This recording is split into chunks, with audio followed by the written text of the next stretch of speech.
प्रणो देवी सरस्वती वाजे निर्वासिनी हे नाम वित्रियवतो शतधारमुत्समक्षीयमानं विपश्चितं विदरं नक्ताना मेलिं मलन्दं विद्रोरुपस्थेतं रोदसी विप्रदं सत्यवाचम् ज्योतिष्मतीमधिरिन्धारयच्छितिं सर्वतीमासते दिवे दिवे जागृवांसा दिवे दिवे ज्योतिष्मच्छत्रमाशाते आदित्यादानुरस्वती मित्रस्तयोर्वरुणो यातयर्जनो जीवनं च दिशो दिशा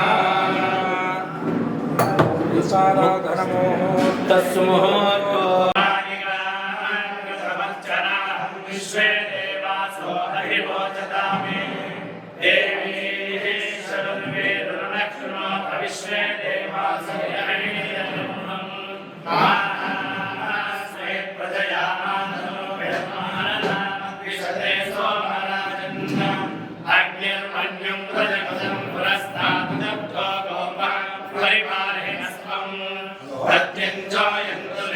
पुनस्ते चित्तं प्रबुधामिनेशतो धाता धातृणां तेन सवत्नामरे भवन्विन्द्राग्निभ्यामवाधमहेतान् रसमोरुद्रा आदित्या पुरस्पृशं भोग्रज्जेतारमधिराजमग्रन्न अर्वां च विन्द्रममुदो हवामहेतो गोजिद्धनजिदश्वजित्याः इमन्नो తాను ముందుండే అన్ని కార్యక్రమాలు కూడా నడిపించేటువంటి మా రమణ గురుస్వామి గారిని కూడా వేదికపైకి రావాల్సిందిగా కోరుతున్నాము.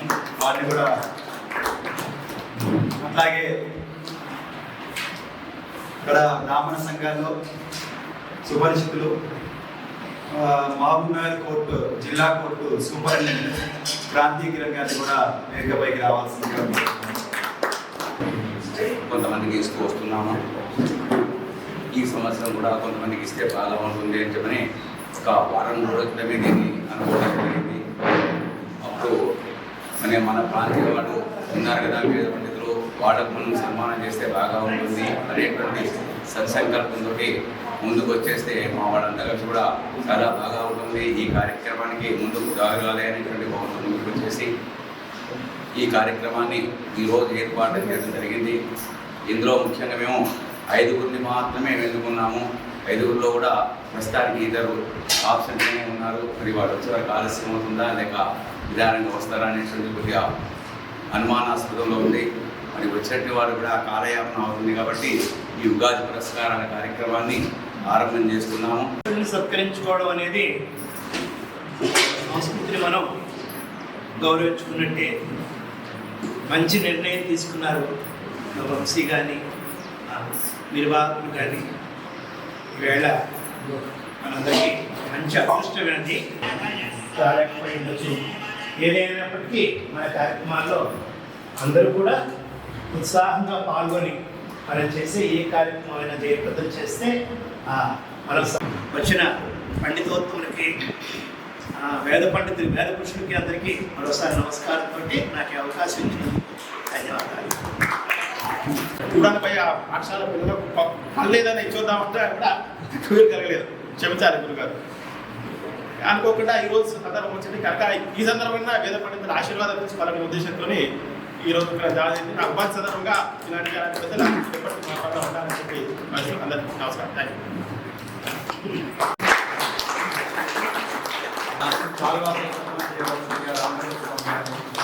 పంచాంగాన్ని అందించవలసిందిగా గౌరీనామ సంవత్సరం పంచాంగాన్ని అందించవలసిందిగా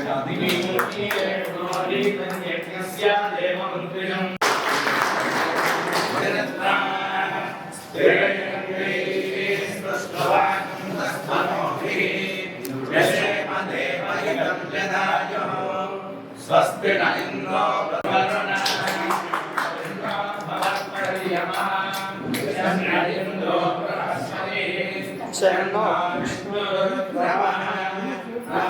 ब्रह्मणे नमस्ते वायो त्वमेव प्रत्यक्षं ब्रह्मासि त्वमेव प्रत्यक्षं ब्रह्म वदिष्यामि अर्थं वदिष्यामि వారి తరపున వారి శిష్యులు ఉప్పల విశ్వనాథ శర్మ గారు వచ్చారు.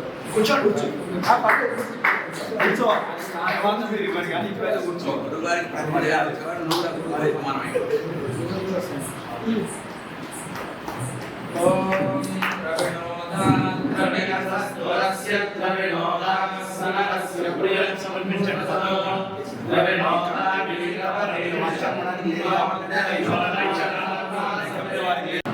షోడశ కర్మాధికారి ఉప్పల రాఘవ శర్మ గారు నేను, మరి వారి కుమారుడు హనుమ శర్మ వారు కూడా మంచి సిద్ధాంతి గారు. వారి తర్వాత వారి తండ్రి పేరు కూడా రాఘవ శర్మ గారే. కాకుంటే వారు అక్కడి నుంచే వచ్చేసి ఇక్కడ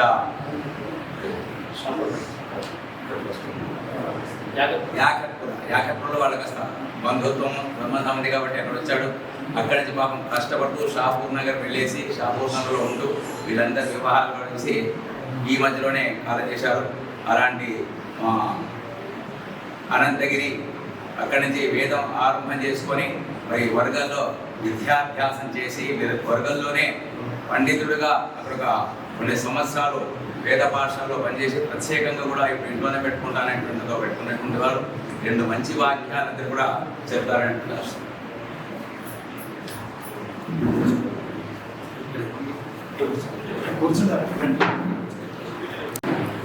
సభాయే నమః.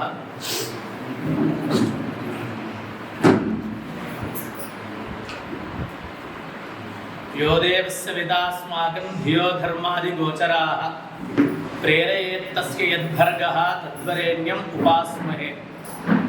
రామాయ రామ అందరికీ కూడా ధన్యవాదాలు తెలుపుతూ మాకు ఈ బ్రాహ్మణ అభ్యుదయ పరిషత్ తరఫున ఈ ఉగాది పురస్కారం అనేటువంటిది మాకు ఇవ్వడం మాకు ధన్యంగా ఉంది, చాలా ఆనందంగా ఉంది. సహజంగా మనం పుణ్యాహవచనం చేసేప్పుడు చెప్తాం అభ్యుదయక బ్రాహ్మణ భోజన ప్రత్యామ్నాయాలి. అట్లా మరి బ్రాహ్మణ అభ్యుదయకం అంటే ఉన్నతోన్నతంగా కొత్తగా ఆలోచన చేస్తూ ఒక మంచి వాతావరణాన్ని సృష్టించాలనేటువంటిదే మరి అభ్యుదయ పరిషత్ యొక్క సంకల్పంలాగా కనబడడం అంటే ప్రత్యక్షంగా చూస్తున్నాం కాబట్టి చాలా ఆనందంగా ఉంది. మరి కరెక్ట్గా సమయం 12 అయినట్టుంది. మరి ఒక 10 నిమిషాలు అటు ఇటుగా సమయం తీసుకుంటే ఎవరు ఏమనుకోనంటే నా భావాన్ని తెలుపుతాను. 15 నిమిషాలు తీసుకోండి. ధర్మరక్షణ ధర్మ జాగరణ అనేటువంటిది ప్రస్తుత కాలంలో బ్రాహ్మణులకు ఉండాల్సినటువంటి నిత్య సంకల్పం. ఇప్పుడు ఈ కాలంలో ధర్మ జాగరణ అంటే జాగరణ అంటే మేలుకోవడం. అందరికంటే ఎక్కువ నిద్రపోతుంది ఎవరు ఇప్పుడు ఈ సంఘంలో అంటే బ్రాహ్మణుడే. దానితోనే పతనం అనేటువంటిది బయట నుంచి రావట్లేదు, ఇంట్లోంచే పతనం అనేటువంటిది ఆరంభమవుతూ ఉన్నది. ఎందువలన అంటే బ్రాహ్మణుడు నిద్రపోతూ ఉన్నాడు.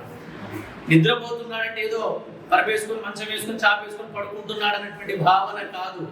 సమాజం గురించి సంఘం గురించి ఆలోచన మర్చిపోయాడు, వేషం మార్చాడు, భాష మార్చుకున్నాడు, భుక్తి మార్చుకున్నాడు.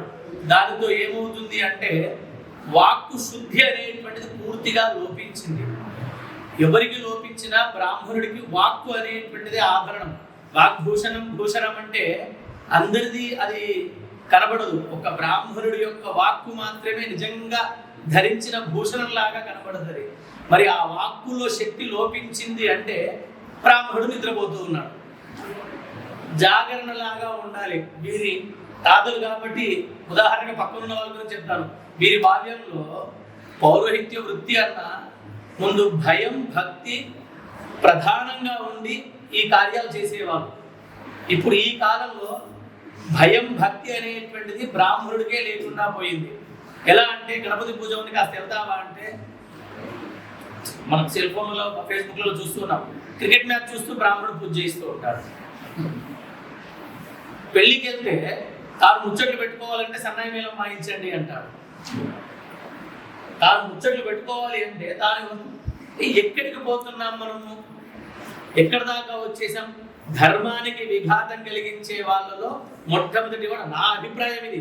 ఇక్కడ పెద్దవాళ్ళు ఉన్నారు కాబట్టి నేను తప్పు చెప్తే సరి చేస్తాను. ఇప్పుడు గురువు గారు ఉన్నారు, అటువంటి వారు ఇక్కడ పెద్దలు ఉన్నారు, అనుభవంతో ఉన్న వాళ్ళు ఉన్నారు, ఇక్కడ అనుభవజ్ఞులు చాలా మంది ఉన్నారు, సరి చేస్తారు.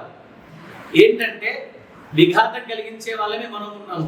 మనందరికీ దేవి భాగవతంలో ఒక చోట వస్తుంది, బ్రాహ్మణుల్ని ఈ కార్తవీర్యార్జునుడు కాలయోనుడు పరిగెత్తించి కొట్టుకుంటూ నరుక్కుంటూ పోతూ ఉంటాడు బ్రాహ్మణులను. ఎందుకు అనంటే దేవి భాగవతంలో వస్తుంది, ఆయన కరువు కాటకాలతో వచ్చి మొత్తం సుభిక్షం అనేటువంటిది లేకుండా దుర్భిక్షం అనేటువంటిది రాజ్యంలో సహజంగా రాజు దగ్గర కోశాగారం నిండుగా ఉండాలి. అటువంటి కోశాగారాలు కూడా ఖాళీ అయిపోయిన తర్వాత ఎవరినైనా వెళ్ళి అర్థిస్తే ఏమన్నా ఇస్తే చూద్దాం, అందరికి ఏమైనా చేద్దామని చెప్పేసి అంతటి విచారణ చేస్తే అందరి దగ్గర కూడా డబ్బులు అయిపోయినాయి. ఎవరి దగ్గర ఏ ధాన్యం లేదు, ధనం లేదు, ఏమీ లేదు. ఎవరి దగ్గర ఉన్నాయని విచారణ చేస్తే బ్రాహ్మణుల దగ్గర ఉన్నాయి. ఎందుకంటే వాళ్ళకి దక్షిణ అగ్రహారాలు ఇచ్చేవాళ్ళు, గో సంపదలు ఇచ్చేవాళ్ళు, ఇటువంటి వాళ్ళ దగ్గర ఉన్నాయి. వాళ్ళని అడిగి తీసుకున్న దానికి మళ్ళీ ఎట్లా ఒక రాజు కాబట్టి బ్రాహ్మణుడి దగ్గర తీసుకోకూడదు, తీసుకుంటే ఇన్ని రెట్లు ఎక్కువ ఇవ్వాలనేటువంటి శాస్త్రం ఉంది. కాబట్టి ముందైతే అర్థిద్దామని బ్రాహ్మణుడి దగ్గరికి ఆ రాజు వచ్చి, అయ్యా మీరు కొంత ద్రవ్యాన్ని కానీ ధనాన్ని కానీ ధాన్యాన్ని కానీ ఇవ్వండి, ఈ కార్యం చేద్దాం, ఈ కార్యం చేస్తే వర్షాలు పడతాయి, సుభిక్షం అవుతుంది, దాని తర్వాత వచ్చినదంతా కూడా మీకు ఇచ్చాక మీరు తృప్తి పడ్డాక మిగతాది మేము తీసుకుంటాము అంటే, ఈ బ్రాహ్మణులు ఏం చేశారంటే గోతులు తవ్వి వాళ్ళ దగ్గర నేను గోతులలో దాచిపెట్టారు తప్ప తీసి దానం చేయలే, ధర్మంగా ఉండలే. ఇంకా విచారణ చేస్తాడు, వీళ్ళని ఎలా మార్చాలి అని చెబితే ఆయనకి సలహా ఇచ్చే వాళ్ళు ఉంటారు కదా, వీళ్ళు ఇలా చెప్తే వినరండి, వీళ్ళని పరిగెత్తిస్తే వింటారు. ఎందుకంటే వీళ్ళు కూర్చోబెట్టి మనం పోషణ చేసేందుకు ఇలా అయ్యారు కాబట్టి వీళ్ళని ఇలా చేస్తే బాగుంటుంది అంటే, అప్పుడు ఆ రాజు కోపంతో ఈ బ్రాహ్మణులు వెంటబడితే అందరూ హిమాలయ పర్వతాలకు పరిగెడితే అక్కడ ఒక ఋషి ప్రత్యక్షమై, నాయన మీరు తప్పు చేస్తున్నారు, మీ జాతి ఏంటి, మీరు చేస్తున్నది ఏంటి, మీరు ఉండాల్సిన విధానం ఏంటి, మీరు త్యాగం చేయాల్సిన వాళ్ళు మొట్టమొదటి వాళ్ళు మీరే. త్యాగం చేయాల్సింది మీరు, త్యాగే నీకే అమృతత్వమా నశు, అటువంటి త్యాగం చేయాల్సిన మీరు దొంగల్లాగా దోపిడీదారుల్లాగా దోచుకొని దాచిపెట్టుకొని కనీసం సంఘానికి ఏమి చేయలేకపోయారు.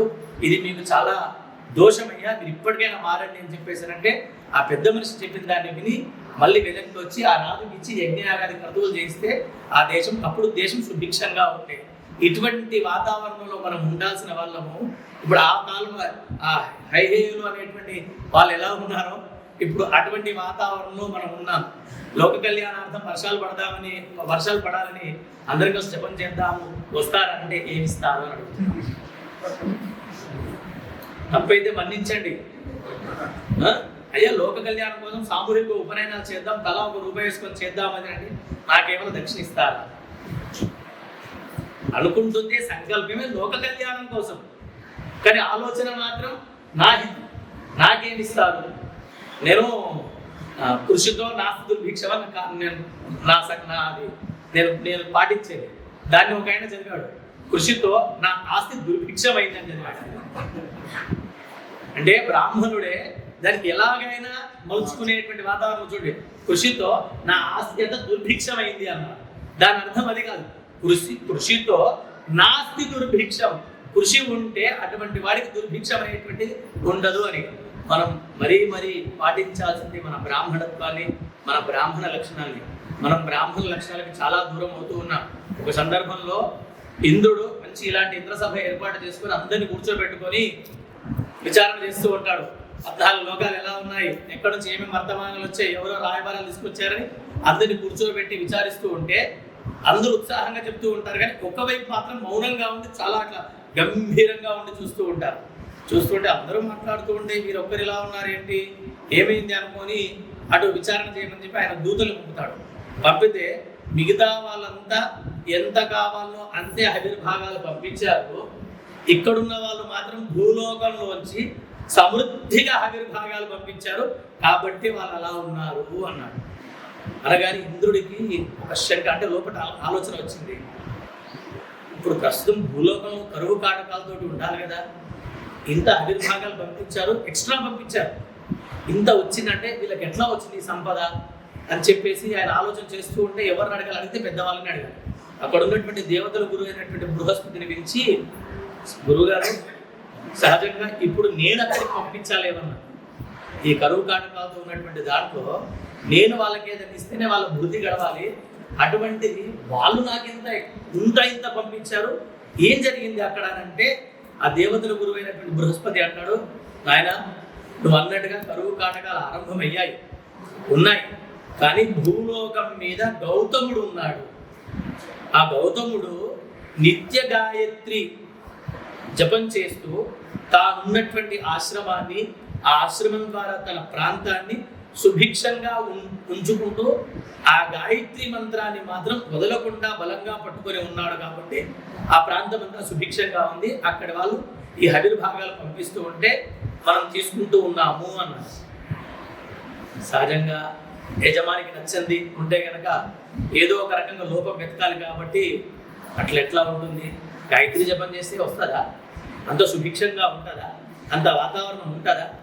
అది ఉండకుండా చేయాలి అని చెప్పేసి అక్కడే ఉండేటువంటి నారదుని పిలుచుకొని చర్చాగోష్ఠిలాగా పెట్టుకొని భూలోకంలో ఇంత అన్యోన్యంగా ఉన్నారు ఆ బ్రాహ్మణులు.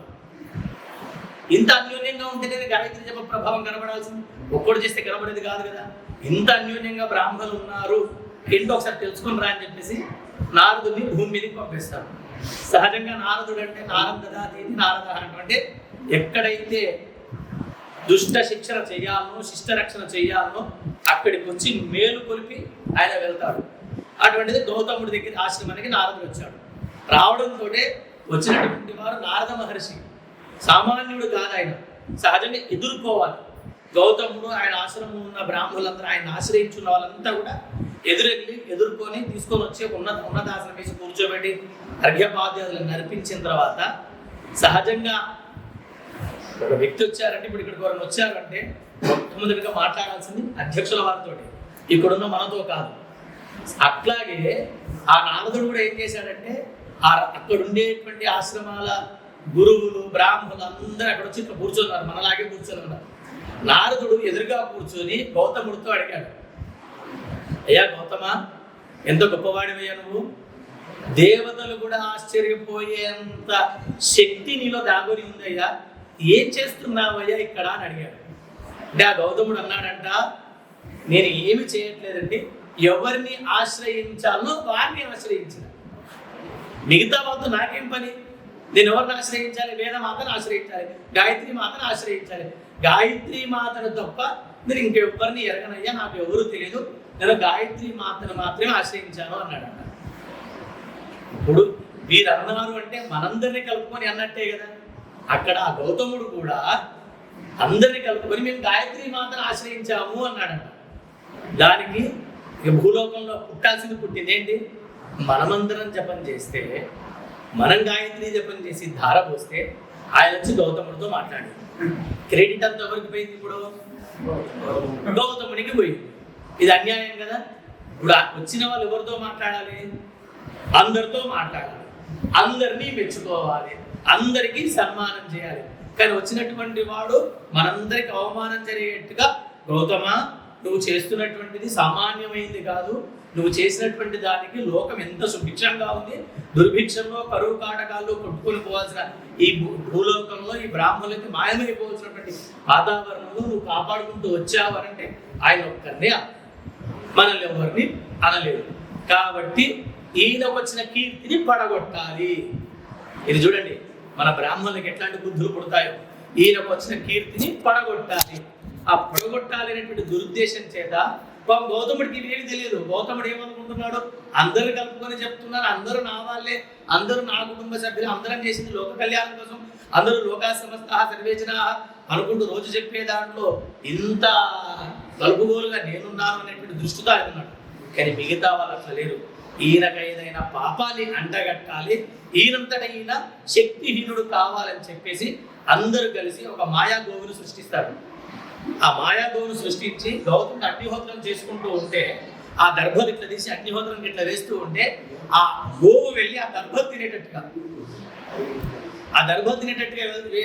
చేస్తే ఆ గోవు వెళ్ళి ఆ దర్భలు తినడానికి వస్తుంది. సహజంగా గౌతముడు ఏంటి హోమం చేసుకుంటూ ఉన్నాడు కాబట్టి అగ్నిహోత్రం చేసుకుంటాడు, ఇలా ఇలా ఇలా అంటూ ఉంటాడు, అది వెళ్ళదు. పట్ల ఒక సమిధ ఉంటుంది, ఆ సమిధతో సరే కాస్త గట్టిగా బెదిరిస్తే పోతుందేమో అని ఒక్కసారి ఇలా కొడతాడు. కొట్టగానే ఆవు చనిపోతుంది. ఇక వెంటనే వీళ్ళకి కావాల్సింది దొరికింది కదా, ఏదైనా ఆపాదించాలి కదా. అయ్యా గౌతమ, నువ్వు ఇప్పుడే రాగదులు వచ్చేంత నీకు అంత కీర్తి వచ్చింది, ఎంతటి అపకీర్తి అంట కట్టుకున్నావయ్యా, నువ్వు బ్రహ్మహత్యా పాతకం కంటే గోహత్యా పాతకం 1000 రెట్లు ఎక్కువ నువ్వు గోహత్యా పాతకం చేసినావు. ఇక నీ దగ్గర మేము ఉండకూడదు, నీ దగ్గర మేము ఉండకూడదు, లేదా నువ్వు ఈ ఆశ్రమంలో ఉండకూడదు. అయితే నీ దగ్గర మేము ఉండకూడదు, లేదా ఈ ఆశ్రమంలో నువ్వు ఉండకూడదు. అంటే ఎవరో ఒకరు బయటికి వెళ్ళాలి. కాకపోతే మేము ఇంతమంది ఉన్నాం, నువ్వు ఒక్కడివి కాబట్టి ఇక నువ్వు వెళ్ళాలి. ఇక్కడ ఉంటే కానీ గోహత్యా పాతకం నీతో సహవాసం చేసింది మాకు అంటుకుంటుంది కాబట్టి నువ్వు బయటికి వెళ్ళాలి అన్నారు. గౌతముడు భయపడ్డాడు. నేను గోహత్య చేయడం ఏంటి, అసలు ఈ ఆవు ఇక్కడికి ఎప్పుడు వస్తుంది, నా ఆశ్రమంలో ఇక్కడ ఎన్ని ఆవులు ఉన్నాయి, ఇంతమంది ఉన్నారు, ఎప్పుడు ఇక్కడ దాకా ఆవు వచ్చినటువంటి సందర్భమే లేదు, ఇక్కడికి ఆవు ఎట్లా వచ్చింది అనేటువంటి దివ్య దృష్టితో చూస్తే కసిగా కీర్తి, అంటే ఈ కీర్తిని పోగొట్టాలి, మాకే కీర్తి రావాలనేటువంటి ఆ మదం ఉంటుంది కదా. మరొకట లోకమోహ మద ఆశ్చర్యం అంటాం కదా, ఇది క్రోధం వీటితో అన్ని కళ్ళగలుపుకొని సృష్టించారు వీళ్ళు. అది కనబడుతుంది ఆయనకి. కనబడ్డ తర్వాత ఒక్కసారిగా ఉగ్రంతో ఆయన కోపంతో లేచి, ఎవరైతే ఇంతటి పాతకానికి మూలకారకులయ్యారో వారు నేటి నుండి, అంటే బ్రాహ్మణులు, నేటి నుండి అన్యోన్యత లేక, అందుకే మన బ్రాహ్మణానం అనేకత్వం ఉంటాయి కదా, ఇక్కడ నుంచి స్టార్ట్ అయింది. అన్యోన్యత లేక ధర్మభ్రష్టులై, ధర్మవిహీనులై, కర్మవిహీనులై, అంటే అధికార కాంక్ష, కీర్తి కాంక్ష, ధనకాంక్ష, ఇటువంటి కాంక్షలు పుట్టి అన్యజనుల చేత, అంటే మనల్ని పోషించాల్సిన వాళ్ళని మనం పోషించేట్టుగా, మనల్ని కీర్తించాల్సిన వాళ్ళని మనం కీర్తించుకుంటూ వాళ్ళు పెడితే జీవనాధారం గడిపేట్టుగా 108 రకాల శాపాలు పెట్టాడు ఆయన బ్రాహ్మణులకి. ఒక రకమైనటువంటి శాపం కాదు, 108 రకాల శాపాలు పెట్టాడు ఆయన. పెట్టిన తర్వాత ఒక్కసారిగా మిగతా బ్రాహ్మణులందరికీ భయం కలిగింది. నిజంగా ఒక్క క్షణం తప్పుగా ఆలోచించి గౌతముడంతటి వాడిని సౌమ్యుడు చూడ, ఆయనకు వచ్చింది క్రోధం కాదు. క్రోధం వచ్చింటే నీళ్లు చల్లేసాడు, భస్మం అయిపోయేవాళ్ళు. కోపానికి క్రోధానికి చాలా తేడా. కోపం అంటే తల్లి పిల్లలకు వచ్చేటువంటి, పిల్లలు తప్పు చేస్తే తల్లికి వచ్చేటువంటి దానిని కోపం అంటారు. క్రోధం అంటే అదే పిల్లలు తప్పు చేస్తే తండ్రికి వచ్చేటువంటి దాన్ని క్రోధం అంటారు. తల్లి కొడితే దెబ్బ తాకుతుంది కానీ వాత కనపడదు, కానీ తండ్రి కొడితే దెబ్బ తాకుతుంది, వాత కనపడుతుంది, 4 రోజులు ఆ మచ్చ కూడా పోకుండా ఉంటుంది. అట్లా ఈయనకు వచ్చింది తల్లి ప్రేమ లాంటి కోపం. కాబట్టి ఒక్కసారి భయపడ్డారు, అమ్మో ఈయన కోపమే తెచ్చుకున్నాడు, క్రోధమే తెచ్చుకుంటే మనం భస్మం అయిపోయే వాళ్ళము, ఇప్పుడు ఏం చేద్దామని అందరూ మళ్ళీ కూర్చొని విచారం చేస్తే అందరం కలిసి తప్పు చేశాం, అందరం కలిసి చేశారు. ఇక్కడ ఏ ఒక్కరికో కాదు, ఎంతమందికి వచ్చింది, బ్రాహ్మణ జాతికి ఆయన శాపం పెట్టాడు.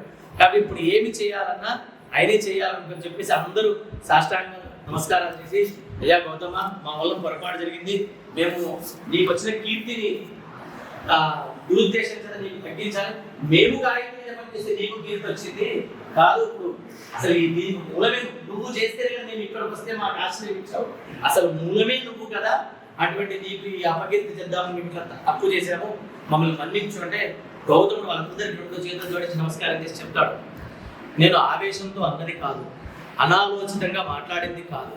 ఎందుకంటే బ్రాహ్మణులకి క్షణంలో ఇటువంటి బుద్ధి, ఏదో కాలం గడుస్తూ ఉంటే వచ్చిన బుద్ధి కాదు, క్షణంలో నారదుడు వచ్చి నాతో మీరు చేయడం వలన బాగుంది అన్న ఆ ఒక్క క్షణాన్ని ఇంతగా ఆలోచన చేసుకొని ఇటువంటి తప్పుడు పనులు మీరు చేశారు కాబట్టి బ్రాహ్మణుడికి క్షణంలో మారిపోతుంది బుద్ధి. అటువంటి బుద్ధి మీతో సహవాసం చేసినందుకు నాకు పుట్టి నా నోటి చేత అటువంటి వచ్చాయి తప్ప నేను చేసింది ఏమీ లేదు, నేనేమి చేయలేను అన్నాడు. లేదు ఇంత శాపం పెట్టామంటే ఇక మేము రేపటి నుంచి ఎట్లా బ్రతుకుతాము, ఎట్లా ఉంటుంది మా జీవనాధారం, ఎట్లా మా బ్రాహ్మణత్వం, ఎట్లా మరి మా శక్తిహీనులం అయిపోయిన తర్వాత మేము ఎట్లా బ్రతకాలి అని అంటే ఒకే ఒక్క మాట చెప్తాడు, నేను పెట్టిన శాపం అయితే అది వర్తిస్తుంది, కానీ ఇది ఏ రోజుకి ఆ రోజు ఎవరికి వర్తించకుండా ఉండాలి అని అంటే కనుక ఏ రోజుకి ఆ రోజు 3 పూటల 108 గాయత్రి చేసిన వాళ్ళకి ఇది వర్తించదు. ఈ 108 శాపాలు పెట్టాను కాబట్టి 108 సార్లు గాయత్రి జపాన్ని చేసి ఆ దోషం ఏ రోజుకి ఆ రోజు అంటకుండా శుద్ధిగా, అంటే బంగారం స్వచ్ఛమైనది అంటే నిప్పుల్లో కాల్చి తీస్తే ఎట్లా శుద్ధిగా ఉంటుందో అటువంటి శుచిత్వం బ్రాహ్మణుడికి ఉంటుంది. మనం అంటాం కదా అగ్నిశుచ వ్రతమస్సు జరిపి ప్రశుచ కవి అంటాం కదా, అటువంటి శుచిత్వం మనలో వస్తుంది కాబట్టి బ్రాహ్మణుడు 3 పూటలు అంటే ఎంత అవుతుంది? 324. 324 గాయత్రి జపం చేసుకుంటే ఆ రోజుకి గౌతముడు పెట్టినటువంటి శాపము ఎవరికి అంటదు. కాబట్టి దయచేసి ఇప్పుడు ఇంతకుముందు చెప్పారు వారు, యువతకి చెప్పారు, నేను దాంట్లో ఉన్నామని నేను వాళ్ళకే చెప్తూ ఉన్నాను. ఏంటంటే వేషాలు ఎన్ని మార్చినా పర్వాలేదు, ఎందుకంటే కాలం కలికాలం. వేషాలు ఎన్ని మార్చినా పర్వాలేదు, కానీ లోపల ఉండేటువంటి ఒక వేషం మనది ఉంది, మనకు ఒక యజ్ఞోపవీతం ఉంది, బ్రాహ్మణం అనేటువంటిది మనకు ఒకటి ఉంది. మనం ఇప్పుడు ఎదుటి వ్యక్తి మనం మీకు ఎందుకు దండం పెట్టాలి అని అంటే ఏమని చెప్తాం చెప్పండి? ఒక ఎదుటి వ్యక్తి వచ్చి మీ బ్రాహ్మణులకి ఎందుకు దండం పెట్టాలి, మీరు మాలాగే ఉన్నారు, మేము మీలాగే ఉన్నాం, మీకు ఎందుకు దండం పెట్టాలంటే ఏం చెప్తాం? ఒక పుట్టుకకైనా దండం పెట్టాల్సింది. మనకు కొంతమంది మనమే పెంచుకుంటాం. మన గౌడ్ సాబ్ ఉన్నారు, మన రెడ్డి సాబ్ ఉన్నారు, మన యాదవులు ఉన్నారు. అసలు వాళ్ళు ఎట్లా ఉంటారు తెలుసా? పూజలు పునస్కారం పొద్దులు లేసేవి మరి అటువంటి వాడికి నమస్కారం చేయిస్తామా? వాడికి చేయించాం. కానీ ఏది చెప్పకుండానే మనం బ్రాహ్మణులు అనగానే మనకు నమస్కారం చేస్తున్నారు అంటే ఇంద్రియ నిగ్రహం మన దగ్గర ప్రధానమైనది. ఆవేశంతో మనం ఉండకూడదు, అనాలోచనంగా ఏ సందర్భంలో కూడా మనం మాట్లాడకూడదు, మన వాక్కుని భద్రంగా ఉంచుకోవాలి, మన జపాన్ని అన్నింటికీ ధారపోయొద్దు. మనం చేసేటువంటి జపము ఇప్పుడు ఇక్కడ నా పక్కన ఈ తాతగారు మాకు ఆదర్శం. మా చిన్నప్పటి నుంచి మాకు ఎంత ఆదర్శం అంటే మేము కూడా మా ఇంట్లో మా ఉపనయనాలు కానీ మా పెళ్ళిళ్ళప్పుడు మా నాన్నగారు మా తాతగారు కానీ చెప్పే పేరే ఈ పేరు. మేము అనుకునే వాళ్ళం తాతలాగా కావాలి, తాతలాగా చేయాలి, తాతని అందరు తాత పేరే చెప్తారు, తాతలాగా కావాలి. ఏంటంటే ఎక్కడికి వచ్చినా ఎట్లా మాట్లాడినా ఏ సందర్భంలో మాట్లాడినా నాయన బాగున్నావా, ఇదే సౌమ్యత తప్ప నాయన బాగున్నావా ఎప్పుడు. అసలు ఇటువంటి శబ్దంలో కూడా ఆ మృదుత్వం అనేటువంటి తగ్గకుండా పలకరించేటువంటి గుణం చూసినాం మేము. కాబట్టి మాకు ఆదర్శవంతులు. ఇటువంటి వాతావరణాన్ని మనం అలవర్చుకుంటే ఎంత బాగుంటామంటే అంత బాగుంటాము. నేను సమయాన్ని తీసుకున్నాను, మన్నించాలి.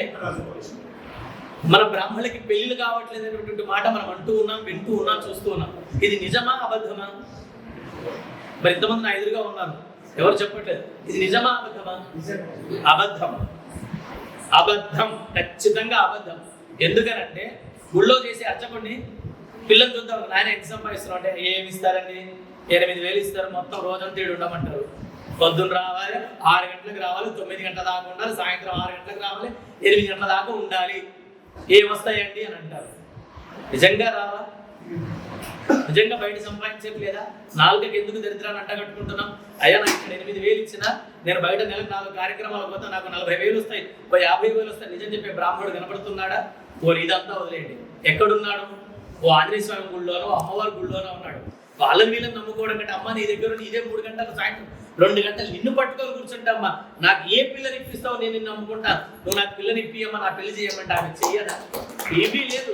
గుళ్ళో దేవుడు లేడు. భక్తుడు రాగానే హారతి ఇచ్చేటప్పుడు మాత్రం గంట గట్టి కొడతాం, కర్పూరం ఎక్కేసి హారతిస్తాం. ఎందుకంటే 4 రూపాయలు పల్లెల్లో పెట్టేస్తాడు.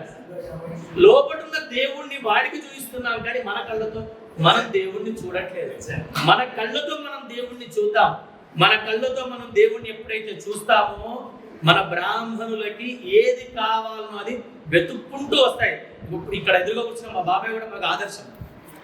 నిజంగా ఆయన కూడా లౌకికమైనటువంటి సుఖాలని కొన్ని వచ్చినా తృణప్రాయంగా వదిలేసి వేదాన్ని చెప్పాలి, వేదాన్ని నిలబెట్టాలి అనేటువంటి సంకల్పంతో ఇప్పుడే విన్నారు. 18 మంది విద్యార్థుల్ని ఇంట్లో పెట్టుకొని, పాఠశాలలో పెట్టుకొని చెప్పడం వేరు, ఇంట్లో పెట్టుకొని చెప్పడం చాలా కష్టం. 18 మంది విద్యార్థులు ఇంట్లో పెట్టుకొని ఆయన చెబుతున్నాడంటే దేనిని నమ్ముకున్నాడు? ఆయన దేనిని నమ్ముకున్నాడు? మనల్ని నమ్ముకున్నాడా? వీళ్ళు ఇంతిస్తారు, వాళ్ళు ఇంతిస్తారు, ఒక్కటే నమ్ముకున్నాడు. వేద మాత ఉంది, నా చేత చేయించేంతకాలం చేయిస్తుంది, ఇచ్చేంతకాలం ఇయ్యకపోతే వదిలేస్తా, కానీ ఇస్తున్నది. ఆయన నమ్మిండు, ఆయనకి ఇస్తున్నది. శేషు నేను చూసిన వాళ్ళలో అతి చిన్న వయసులో, తాను కూడా చిన్న వయసులోనే 10 మంది పిల్లల్ని పెట్టుకొని పాఠశాల పెట్టి ఆయన కూడా ఎవరు నమ్ముతున్నాడు? ఈ సేట్ వచ్చిస్తాడు, ఆయన వచ్చిస్తాడు, ఈయన వచ్చిస్తాడు అని కాదు. నేను చదువుకున్న చదువు నాకు అన్నం పెడుతుంది అన్న నమ్మకంతో ఆయన ఉన్నాడు. ఇప్పుడు మన బ్రాహ్మణులు దేవుణ్ణి నమ్మక ఎదుటి వ్యక్తిని నమ్ముతున్నాం. దీపావళి పూజలు వచ్చినాయి, నేను కొంతమంది చూసిన దీపావళికి నాకు ఇవాళ 8 పూజలు ఉంటాయి, 8 వీళ్ళు 2000 వీళ్ళు 3000 వీళ్ళు, ఇది మన లెక్క అయిపోయింది. సంతృప్తి పడని వాడు బ్రాహ్మణుడు కాదు. ఎప్పుడైతే సంతృప్తి నేర్చుకుంటాడో వాడు మాత్రమే బ్రాహ్మణుడు. తృప్తి పడ్డవాడు బ్రాహ్మణుడు, తృప్తి పడని వాడు బ్రాహ్మణుడు కాదు. ఎందుకంటే తృప్తి పడి తృప్తితో ఆశీర్వదిస్తే నీ బాగోగులు ఎదుటి యజమాని చూస్తాడు. మనం ఏమంటాం, పెళ్లికి వెళ్తే వీడు ఈ అంగులకి ఆర్భాటాలకి వాటికి వీటికి 8 లక్షలు పెట్టిండు, మన బ్రాహ్మణుల దగ్గరకు వచ్చేసరికి అవే 5,000 ఇస్తాడు. అంటే వాడు అంగులు ఆర్భాటాలు చేసుకుంటే కూడా నీకేనమంట. ఒక్కసారి నువ్వు అనుకో, నువ్వు ఆశీర్వదిస్తేనే వాడికి అంత శక్తి వచ్చింది, వాడు అంగులు ఆర్భాటాలు అన్నీ చేసుకుంటున్నాడని ఒక్కసారి ఈ రకంగా ఆలోచన చేయి. వాడు నీ యజమానే కదా. నువ్వు ఏదో ఒక రోజు వాళ్ళ ఇంట్లో పూజ చేసి ఆశీర్వదిస్తేనే వాడికి అంత ద్రవ్యం వచ్చింది, వాడు అంత హంగులు ఆర్భాటాలు అంత అంగరంగ వైభవంగా వాడు చేసుకుంటున్నాడంటే దాని వెనకాల ఉన్న ఆశస్సులు నీవని ఒక్కసారి నిన్ను నువ్వు చూసుకో. ఇది చూసుకోవట్లేదు మనం ఒకటే చూసుకుంటూ ఉన్నాం. అన్ని చేసుకున్నాడు. వీడియోగ్రాఫర్కి 4 లక్షలంట, ఫోటోషూట్కి 4 లక్షలంట. వాడి లెక్క కూడా మనమే వేస్తూ ఉన్నాం. ఇది కాదు మన అభ్యుదయం. బ్రాహ్మణ అభ్యుదయం అంటే మంత్రాన్ని నమ్ముకుందాము. మంత్రం మననాత్రాయది మంత్రాన్ని నమ్ముకుందాము. నిక్కచ్చిగా నిర్మోహమాటంగా వేదిక మీద నాకు అవకాశం ఇచ్చిన పెద్దల ముందు చెప్తూ ఉన్నాను. నేను చదువుకున్న ఆ రేణువులో రేణు అంతా దానిని మాత్రం నేను నమ్ముకున్నాను. నేను ఆనందంగా ఉన్నాను, హాయిగా ఉన్నాను. కాబట్టి నేను కూడా ఉపదేశంలాగా చెప్పట్లేదు, నాకు నచ్చింది, నేను హాయిగా ఉన్నాను. కాబట్టి మంత్రాన్ని నమ్ముదాము. గాయత్ర్యా పరమో మంత్ర నమాతు పరదైవతం అనేటువంటిది ఎందుకు మర్చిపోదాము? అది మన దగ్గర నుంచి రావట్లేదు, మన పూర్వీకుల నుంచి, మన ఋషుల నుంచి, దేవతల దగ్గర నుంచి. దైవాధీనం జగత్ సర్వం మంత్రాధీనం తు దైవతం తన్మంత్రం బ్రాహ్మణాధీనం బ్రాహ్మణో మమ దేవత అని శ్రీకృష్ణ పరమాత్ముడే అన్నటువంటి మాటను మర్చిపోదామా? శ్రీకృష్ణుడే అన్నాడు, బ్రాహ్మణత్వం రావాలంటే సామాన్యమైనది కాదు. కాబట్టి మనందరికీ కూడా ఎన్నో జన్మల సుకృతం ఉంటే బ్రాహ్మణత్వం వచ్చింది. ఈ బ్రాహ్మణత్వంలో లోపం చేస్తే ఏం జరుగుతుందో తెలుసా? గరుడ పురాణాలు 4 సార్లు తిరిగేసి చదివితే తెలుస్తుంది. ఇట్నుంచి అటు అట్నుంచి జరిగితే మిగతా వాళ్ళకి, మిగతా జాతులకు కూడా అంత దోషాలు లేవు, ఒక బ్రాహ్మణుడికి దోషాలు ఉన్నాయి. చూసినంతలో ఒక్క కాలు మీద ఉండే జీవిని ఏదైనా చూసామా మనము? ఒక్క కాలి మీద ఉండే జీవిని ఏదైనా చూసామా? 1000 కాళ్ళ జర్ల దాకా అయితే చూసాము. 1000 కాళ్ళ జర్లను చూసాము, 1000 కాళ్ళతో ఆకుండా చూసాం, పాములు చూసాం, వాటిని చూసాం, వీటిని చూసాం. ఒక్క కాలి మీద నడిచే జీవిని ఏదైనా చూసామా? చూడలేదు. ఒక కాలి మీద ఉండే జీవి ఏంటంటే మోక్షమే. మనం 2 కాళ్ళ మీద ఉన్నాము. ఒక కాలి మీదకి వెళ్దామా, మళ్ళీ 1000 కాళ్ళ దాకా వెళ్ళి మళ్ళీ మొదటి నుంచి పుట్టుకుంటూ వచ్చి దరిద్రాన్ని అంటగట్టుకుంటే మళ్ళీ జన్మలు ఎత్తుదామా?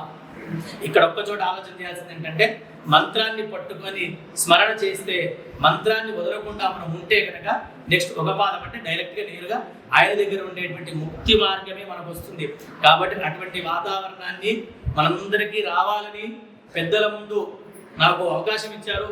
నేను తప్పు ఒప్పు మాట్లాడితే కనుక తప్పుల్ని చిన్నవాడిగా మన్నించి, ఒప్పునుంటే ఏదైనా ఉంటే కనుక స్వీకరించి నన్న పెద్దలందరూ ఆశీర్వదించాలని కోరుకుంటూ, బ్రాహ్మణ అభ్యుదయ పరిషత్లో నిజంగా ఇటువంటివి చేస్తూ ఉంటే ఈ వయసులో ఇక్కడ కూర్చున్నటువంటి వాళ్ళకి ఇది అవసరం లేదు.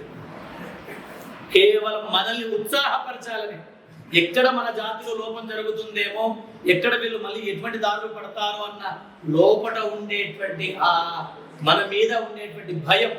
ఎందుకంటే మనం ఎన్ని రకాల అలవాట్లు పడుతున్నామో వాళ్ళు చూస్తున్న వాళ్ళు ఎన్ని రకాల వాటిని త్యాగం చేస్తే వాళ్ళు ఇంకా స్థిరంగా నిలబడ్డారు. మనం అన్ని పట్టుకొని పెద్ద శిఖలు పెట్టి, పెద్ద పంచలు కట్టి, నిజంగా వాళ్ళకి అంచు పంచలు తెలియదు. వాళ్ళ తాత అంతే కదా, ఒక ధోతి ఇస్తే వాళ్ళు సంవత్సరం కట్టేవాళ్ళు. మనం ఒక ధోతి పెడితే 4 రోజులు కట్టి 5 ధోతే వద్దు అంటారు. అంటే మనం భాష ఇవన్నీ మార్చుకున్నా బుద్ధిని మార్చుకోవట్లేదు. బుద్ధి ఒకటి మార్చుకుంటే కనుక మనల్ని గాయత్రి మాత అనుగ్రహిస్తుంది. ఆ గౌతముడు చెప్పినట్టుగా గాయత్రి అనుష్ఠానం చేస్తే కనుక మనం సర్వదా సుభిక్షమైన వాతావరణంలో మనం ఉంటాము. మన చుట్టూ ఉండే వాళ్ళు కూడా మన మంత్రబలం చేత ఉంటారని, అది అమ్మవారు ఖచ్చితంగా అనుగ్రహిస్తుందని ప్రార్థన చేస్తూ అందరికీ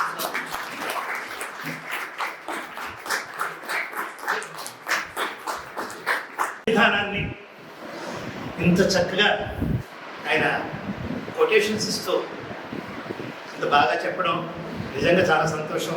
మంచి చక్కటి సందేశం ఇచ్చారు మన అనంతగిరి శర్మ గారు, మహాత్మావులు. ఈవేళ మనం మంచి కార్యక్రమంలో మంచి భాషణం విన్నాం. మీకు ధన్యవాదాలు, ప్రత్యేక ధన్యవాదాలు. शमिन्द्रा सोमा सुविता संयोषन्नरिन्द्रा पूषणा वाजसातो शन्नो भगस्य मुनश्यंसो अस्तु शन्नः पुरन् शन्नो धाता शमुधर्मानो अस्तु शन्न उरुते भवतस्वधाभिः शम्रोदसी बृहति शन्नो अदृश्यन्नो देवानां सुहवानि सन्तो शन्नो अग्निर्ज्योतिर्गणिको अस्तु शन्नो मित्रामरुणावश्विनाशम् शन्नः सुहृदानि सन्तु शन्न इशिरो अभिवादुवादाः शन्नो द्यावा पृथिवी पूषः शन्न इन्द्रो वसुभिर्देवो अस्तु शमादित्येभिर्वरुणस्तु शंसाः शन्नो रुद्रो रुद्रेभिर्जलाशस्यन्नस्त्वष्टाज्ञाभिरिह शृणोतु शन्नः सोमो भवतु ब्रह्म शन्नः शन्नो ग्रावारस्यमसन्तु यज्ञाः शन्नः स्वरोणामिदयो भवन्तु शन्नः प्रस्मा अश्यन्नस्तु भेदि शन्नः सूर्य उरुचक्षामुदेतु शन्नश्चतस्र प्रदिशो भवन्तु शन्नः पर्वता ध्रुवयो भवन्तु शन्नः सिन्धवश्यमसन्त्वापाः शन्नो अरितिर्भवतु व्रतेभिः शन्नो भवन्तु वरुणस्वर्गाः शन्नो विष्णुश्यमपूषानो अस्तु शन्नो भवित्रं शन्नस्तु वायुः शन्नो देवस्य वितात्रायमानश्चन्नो भवन्तु शन्नः पर्जन्यो भवतु प्रजाभ्यः महाक्षेत्रस्य पतिरस्तु शम्भुः शन्नो देवा विश्वदेवा भवन्तु सरस्वती साधेभिरस्तु शमभिषाकस्य मुरादिशाकस्य नो दिव्या पार्थिवाः शन्नो अव्याः शन्नः सद्यस्य पदयो भवन्तु शन्नो अर्वन्तस्य वसन्तु गावः शन्नर्भवः सुकृतः स्वास्थाः शन्नो भवन्तु पितरो हवेषु शन्नो अजमेकपाद्देवो अस्तु शन्नो हेतुभ्या अस्यं समुद्रः शन्नो अपान्नपाद्देवस्तु शन्नः कृष्णर्भवतु देवमो आदित्या रुद्रामसमो दिशन्ते तं ब्रह्म क्रियमाणन्नमीनः शिवन्दनो दिव्यान् पार्थिवासो भोजाता पुरये यज्ञियासः ये देवानायज्ञियानामनो यदत्वा अमृतागतघ्नाः येनो रासन्तामुरुगाय मध्ये यूयं पातस्वस्तिभिः सदा ब्रह्मणो वेद अमृतेनामृतां पुरी तस्मै ब्रह्मच ब्रह्मा च आयुर्कीर्तिं प्रजां ददुः भागधेयेनैवैनं प्रणयति ब्राह्मण आयुषेयमुद्धरेत् ब्राह्मणो वै सर्वदेवताः सर्वाभिरेवैनं देवताभिर्प्नोति सर्वं जयति शतं जीवेव शरदो वर्धमानः शतं हेमन्तान् शतमुवसन्तान् शतमिन्द्राग्ने सविता बृहस्पतिः शतायुषा अभिषेकं पुनर्दुः भवति शतायुः पुरुषः शतेन्द्रिय आयुष्येन्द्रिये प्रतिष्ठति కార్యక్రమానికి వంశీ గారు తర్వాత మా మిత్రుడు రాజేశ్వరరావు గారు నాకు ఫోన్ చేసి ఇచ్చారు. చాలా సంతోషం అండి, తప్పకుండా వస్తానని. అతి కష్టం మీద ఏవో 2-3 కార్యక్రమాలు ఏవో ఉన్నా కూడా ఏదో పోదామా వద్దా అని సంశయంతో వచ్చాను. నాతో పాటు మా గురుతుల్యులు సుందరరావు గారిని వచ్చారు. మా మిత్రుడు డాక్టర్ పాండే గారు వచ్చారు. వాళ్ళు కూడా ఇక్కడ ప్రొఫెసర్గా ఉన్నారు. IASc Indian institute of sciences బెంగళూరులో ఆయన డాక్టరేట్ చేశారు. ఆయన వచ్చారు. అయితే వచ్చి ఇక్కడ జరుగుతున్న కార్యక్రమాన్ని అంతా చూసి పరమానందంగా, అసలు ఎంత అద్భుతంగా, నేను అవి ఏవేవైతే పనులు వదులుకొని వచ్చానో అవన్నీ నాకు సెకండరీ, అంటే చాలా తుల్యప్రాయంగా భావిస్తున్నా. ఇక్కడ వచ్చిన తర్వాత నా మానసిక స్థితి మరికొంత ఉత్సాహ స్థితికి తీసుకొచ్చారు. వేద పండితులు అనంతగిరి గారు చెప్పారు, గాయత్రి మాతను తప్ప మరి ఏ దేవుడిని, ఏ మనిషిని పట్టుకున్నా మనకు ఏది రాదు, అవసరం లేదు మనకు. అది అనేక మంది డాక్టర్ల దగ్గర తిరుగుతుంటారు. ఎందుకంటే నాకు గ్యాస్ ప్రాబ్లం ఉంది, ఏదో ఒక ప్రాబ్లం ఉంది. ఆయన రోజు చూసి ఏం లేదా, నాకు గ్యాస్ తప్ప వేరే ఏమీ లేదు. కాకపోతే దిన్నము ఏమీ ఆలోచన చేయడం, దిన్నము గాయత్రి మంత్రం చెప్పుకుంటూ కూర్చోబెట్టుకుంటాను. అదే నన్ను నిజంగా ఎక్కడ పోయినా ఎన్నిసార్లు టెస్ట్ చేయించినా గ్యాస్ తప్ప ఏం లేదు, అది నీ ఫీలింగ్ అని చెప్పి. ఇప్పుడు ఆయన చెప్పుకుంటే ఇంకా మరింత ఉత్సాహంగా, అసలు మనకు 99% మనకు మానసిక రోగాలే, 1% మాత్రమే రోగాలు అనేవి డాక్టర్లు. నేను చెప్పింది కాదు, సిగ్మండ్ ఫ్రాయిడ్ అని సైకాలజిస్ట్ చెప్పాడు. 90% of diseases are not diseases, only it's a psychological diseases. Only 10% diseases are diseases. అట్లా ఆ సైకలాజికల్ ప్రాబ్లమ్స్ అన్నీ పోవడానికి ఏకైక మార్గం, ముఖ్యంగా బ్రాహ్మణుడికి గాయత్రి మంత్రం అని ఒక్కసారి వాళ్ళు గుర్తు చేశారు. నాకు నిజంగా పరమానందంగా ఉంది. మాత అనుగ్రహం సంపూర్ణంగా ఉండాలని, వేదమాత గాయత్రి అనుగ్రహంతో పాటు గోమాత అనుగ్రహం ఉండాలని నేను కోరుకుంటున్నాను. ఇక్కడ ఉన్నటువంటి తిరుమల మా వేద పండితుల ఆశీర్వాదం మా ఉంటుందని, మా సందేహ నివృత్తి వారు ఎప్పుడైనా సంప్రదిస్తే వారు చిరునవ్వుతో సమస్య పరిష్కారాలు పెట్టాలని మేము కోరుకుంటున్నాం. మా బ్రాహ్మణ పరిస్థితిలో విశేషమైనటువంటి కార్యక్రమాలు చాలా చేస్తున్నాం. మహిళా దినోత్సవ కార్యక్రమం చేస్తున్నాం. ఎందుకంటే మహిళలు కూడా, అమ్మాయిలు ఎవరైతే ఉన్నత విద్య అభ్యసించినా, ఉన్నతంగా విదేశాలకు వెళ్ళిన వారు ఉన్నా, ఏదో రంగంలో ఉన్నతంగా వాళ్ళు ఉన్నట్టు వారిని సత్కరించే కార్యక్రమం చేస్తున్నాం. గురు పూజోత్సవ కార్యక్రమం చేస్తున్నాం. ఉగాది పురస్కారంలో భాగంగా వేద పండితులనే సత్కరించాలని ప్రత్యేకంగా పెట్టుకున్నాం. ఎందుకంటే ఈ గురు పూజోత్సవంలో విశేషంగా ఉపాధ్యాయ వృత్తికి సంబంధించిన వాళ్ళని తీసుకొచ్చి మేము సన్మానించడం జరుగుతుంది. అందులో భాగంగా మా మిత్రులు ఉన్నాము. మా బ్రాహ్మణ పరిషత్ అధ్యక్షుడు తీరం భాస్కర్ మా అధ్యక్షతన ఈ కార్యక్రమం చేస్తున్నాం. మాకు ఆనందంగా ఉంది. ఇలాంటి కార్యక్రమం ఇంకా చేయాలని, మీ వేద పండితుల ఆశీర్వాదం ఈ భవనంపై కానీ మా బ్రాహ్మణ పరిషత్ ఎల్లవేళలో ఉండాలని కోరుకుంటున్నాం. అందరికి మరొకసారి భోజనామ సంవత్సర శుభాకాంక్షలు. స్వస్తి. పాఠశాల ప్రిన్సిపల్గా ఉద్యోగం చేసుకుంటారు. మరియు లాస్ట్ ఇక్కడ జహీరాబాద్. కాకపోతే నేను ఎంఏ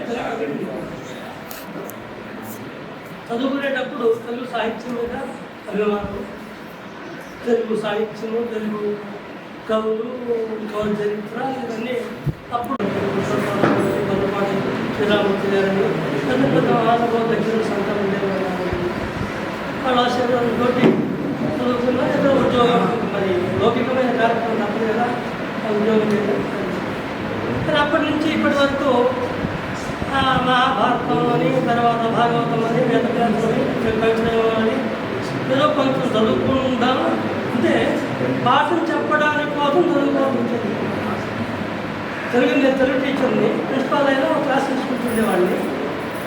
ఏదో ఒక ఉదం గొప్పాఖ్యానము, లేకపోతే మరొక గొప్పాఖ్యానము, ఆ సందర్భంగా ఆ భారతాన్ని కాస్త పఠించి అయితే పూర్తిగా ఆ ఉద్యోగ ధర్మ నిర్మాణంలో, ఎందుకంటే దాదాపుగా 400 నుంచి 500 మన వేద పండితులకు మన ఉగాది పురస్కారం అందజేయడం మన బ్రాహ్మణ విద్యా పరిషత్ వాళ్ళు చేసుకున్నాం. చాలా శుభ్రం అనుకుంది. ఈరోజు ఇక్కడికి విచ్చేసిన వేద పండితులు మరియు పెద్దలందరికీ చాలా ధన్యవాదాలు.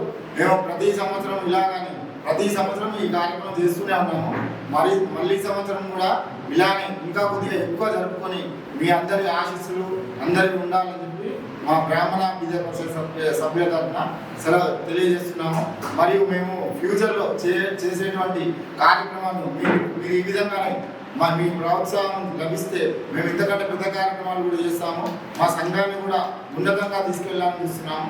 కానీ దీంట్లో ముఖ్యంగా యువకులు ఎవరు రావట్లేదు, అదొక్కటే మా బాధ. వస్తే దీనికి ఇంత డబల్గా పెరుగుతుంది. కానీ మేము అందరికీ తెలియజేస్తున్నాము, మేము ఎవరికి అంటే మా సమయానుకూలాన్ని బట్టి మేము ఎవరికి కాల్స్ చేయట్లేదు, ఓన్లీ వాట్సాప్లో మెసేజ్ పెడుతున్నాము. అదే మీరు ఆహ్వానంగా భావించి వచ్చినందుకు చాలా ధన్యవాదాలండి. మీరు ఇలానే మీరు ముందు కూడా మీకు ప్రోత్సాహం లభించాలని తెలియజేస్తూ వచ్చిన వారందరికీ